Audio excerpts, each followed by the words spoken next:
नाज़रीन अस्सलामु अलैकुम वरहमतुल्लाहि वबरकातुह। आइए मुल्क की तमाम बड़ी ख़बरों पर नज़र डालते हैं।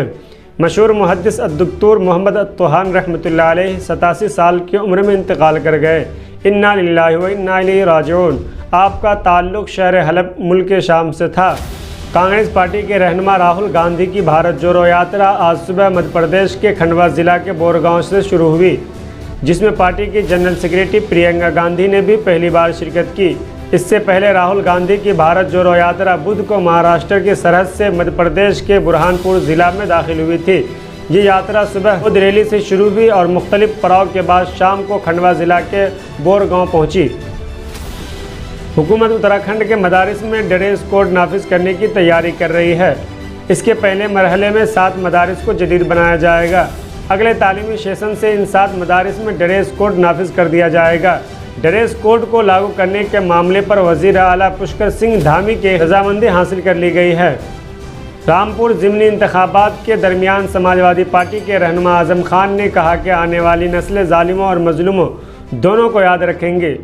उत्तर प्रदेश के साबिक रुकन पार्लिमान अतीक अहमद की 123 करोड़ रुपए की 2 जायदादें बुध के रोज़ जब्त कर ली गई हैं। डीएम ने 21 नवंबर को ही इस सिलसिले में कार्रवाई की हिदायत दी थी। इसके बाद अतीक अहमद की जायदाद जब्त कर ली गई। हिमाचल प्रदेश के शहर सोलन पुलिस स्टेशन में मुतनाज़ मुसन्निफ सलमान रुश्दी के बंगले में तोड़ फोड़ की शिकायत दर्ज कराई गई है। ये शिकायत अनीस बिल्ला नामी उनके बंगले की देखभाल करने वाले राजेश त्रिपाठी ने की। पुलिस ने इस मामले में तफ्तीश शुरू कर दी है।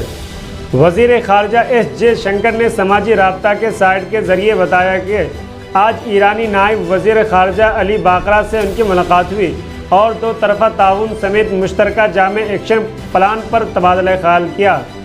यूरोपीय पार्लियामेंट ने बुध के रोज़ रूस को दहशतगर्दी के सरपरस्ती करने वाला मुल्क करार दे दिया और कहा कि मास्को ने जानबूझकर यूक्रेन पर हमला किया और इस मुल्क ने इंसानी हुकूक और बैनुल-अक़वामी इंसानी क़वानीन की सरीह खिलाफ वर्जी की है।